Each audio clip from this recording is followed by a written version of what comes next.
नमस्कार मित्रांनो, मी निखिल चौधरी स्वागत करतो आपल्या सर्वांच्या यूट्यूब चॅनल डी बाटू अपडेट्स या चॅनलवरती। मित्रांनो, या ठिकाणी भरपूर विद्यार्थ्यांनी मला कमेंटमध्ये विचारले आहे किंवा कॉल करत आहेत, भरपूर मेसेजेस येत आहेत की एप्रिलचा फर्स्ट वीक स्टार्ट झालेला आहे आणि तरीसुद्धा अजूनपर्यंत रिझल्ट का लागलेला नाही। तर याच गोष्टीवर आपण आजच्या व्हिडिओमध्ये चर्चा करणार आहोत। म्हणजेच आपला रिझल्ट कधी लागणार आहे याबद्दल आपण संपूर्ण माहिती या व्हिडिओमध्ये घेणार आहोत। त्यापूर्वी आपण जर आपल्या चॅनलवर नवीन असाल तर चॅनलला सबस्क्राइब करा, जेणेकरून अशाच प्रकारचे नवीन महत्त्वपूर्ण व्हिडिओज आपल्याला वेळोवेळी भेटत राहतील। तर चला मित्रांनो, व्हिडिओला स्टार्ट करूयात।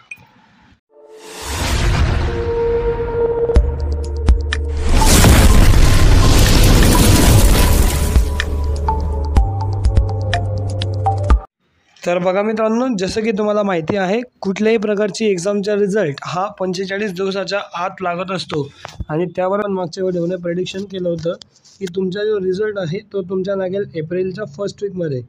आता मित्रांनो, या ठिकाणी एप्रिलचा फर्स्ट वीक का सांगितला होता त्यावर आपण पहिले लक्ष देऊयात। तुमचे जे काही एक्झाम आहेत ते कधी संपलेले आहेत, तर ते संपले होते तुमचे 27 तारखेला। 27 फेब्रुवारीला तुमचा लास्टचा पेपर होता आणि 27 फेब्रुवारीपासून तर आत्ता आपली आजची तारीख आहे 3 एप्रिल आहे।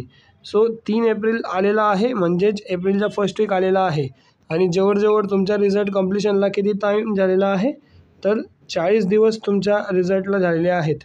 म्हणजे अजून 5 दिवस आपल्याला वेट करावा लागू शकतो। बट या ठिकाणी जसे माझे हायर ऑथॉरिटीजशी बोलणे झालेले आहे की तुमचे जे काही पेपर चेकिंग आहे, पेपर चेकिंग जवळपास सर्वच सेंटरवर संपलेली आहे। कुठली एक्झामची बात करत आहे आम्ही, तर विंटर 2025 एक्झाम जी झाली होती तुमची आता, तर त्या एक्झामचा रिझल्ट जो लागणार आहे त्याची जी काही आन्सर शीट चेकिंग आहे, आन्सर शीट चेकिंग तुमची कंप्लीट झालेली आहे, बऱ्यापैकी झालेली आहे सर्वच ब्रांचेसची। पण काही ब्रांचेसची बाकी असेल किंवा मग युनिव्हर्सिटी लेवलला जे काही मार्क्स वगैरे फिलिंग्स बाकी असेल ती फिलिंग त्या ठिकाणी आपली बाकी आहे, त्यामुळे तुमचा रिझल्ट या ठिकाणी डिस्प्ले होत नाही आहे। सो तो रिझल्ट आता कधी लागणार आहे, तर करंट अपडेट्सनुसार, जसं माझ्या हायर ऑथॉरिटीजशी बोलणं झालं, तर करंट अपडेट्सनुसार तुमचा जो काही रिझल्ट आहे तो रिझल्ट तुमचा लागेल 15 एप्रिल नंतर। आता 15 एप्रिल नंतर म्हणजे 16 एप्रिल 17 एप्रिलला लगेच लागेल का, तर बघा मित्रांनो, मी तुम्हाला जी डेट आहे ती सुद्धा प्रेडिक्शन आहे। या ठिकाणी तुमचा जो रिझल्ट आहे तो तुमचा 15 एप्रिल नंतर लागेल आणि 15 एप्रिलपासून तर 26 एप्रिलच्या अंदरमध्ये तुमचा रिझल्ट जो आहे तो इन बिटवीन तुमचा रिझल्ट लागू शकतो। सो लक्षात ठेवा, 15 तारखेनंतरच तुमचा रिझल्ट या ठिकाणी डिस्प्ले होईल, कारण या ठिकाणी जे आहे थोडेफार पेपर बाकी आहेत आणि युनिव्हर्सिटी लेवलला काम सुरू आहे, म्हणून तुमचे जे काही पेपर आहेत ते 15 तारखेनंतरच या ठिकाणी रिझल्ट लागेल, अशी आपण या ठिकाणी परत एकदा प्रेडिक्शन करत आहोत। सो आय होप मित्रांनो तुम्हाला कळालं असेल।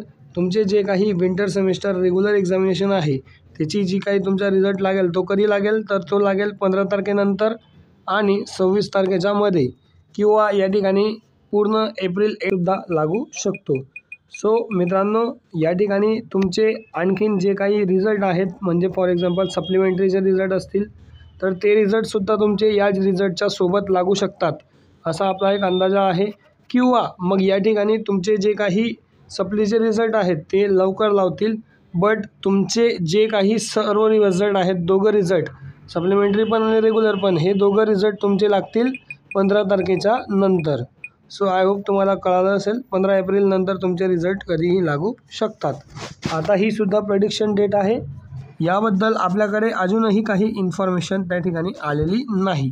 सो मित्रांनो, या ठिकाणी करंट न्यूजनुसार तुमचे जे रिझल्ट आहेत ते 15 तारखेच्या नंतरच लागतील। आणि मित्रांनो, या ठिकाणी लक्षात ठेवा, तुमचे रिझल्ट लवकर देखील लागू शकतात, लेट देखील लागू शकतात। So it is totally depend on university. आणि आपल्याला माहिती आहेत की 15 तारखेपर्यंत तुमचे 45 दिवससुद्धा कंप्लीट होतील। सो 45 डेज कंप्लीट झाल्यानंतर आपली युनिव्हर्सिटी परत किती दिवस लावते हे तुम्हाला सर्वांना माहितीच आहे चांगल्या पद्धतीने। सो 15 तारखेच्या नंतर तुम्ही पकडून चला, आणि याबद्दल काहीही अपडेट आपल्याकडे जशी येईल, कधीही आपल्याकडे कोणतीही अपडेट आली तर मी तुम्हाला आपल्या चॅनलच्या माध्यमातून व्हिडिओ बनवण्याचा प्रयत्न करेल। सो आय होप मित्रांनो तुम्हाला हा महत्त्वपूर्ण असा व्हिडिओ व्यवस्थित कळाला असेल। तुम्ही जर आपल्या चॅनलवर नवीन असाल तर चॅनलला सबस्क्राईब करा, जेणेकरून अशा प्रकारचे नवनवीन महत्त्वपूर्ण अपडेट्स व लेक्चर्स आपल्या चॅनलवर तुम्हाला व्हिडिओ भेटत राहतील. सोबतच व्हिडिओ जर आवडला असेल तर व्हिडिओ लाईक करा, जास्तीत जास्त तुमच्या विद्यार्थी मित्रांपर्यंत शेअर करा. चॅनलवर नवीन असाल तर चॅनलला सबस्क्राईब करा. तर भेटूयात एका नवीन व्हिडिओसोबत. तोपर्यंत धन्यवाद. Thank you so much. जय हिंद, जय महाराष्ट्र.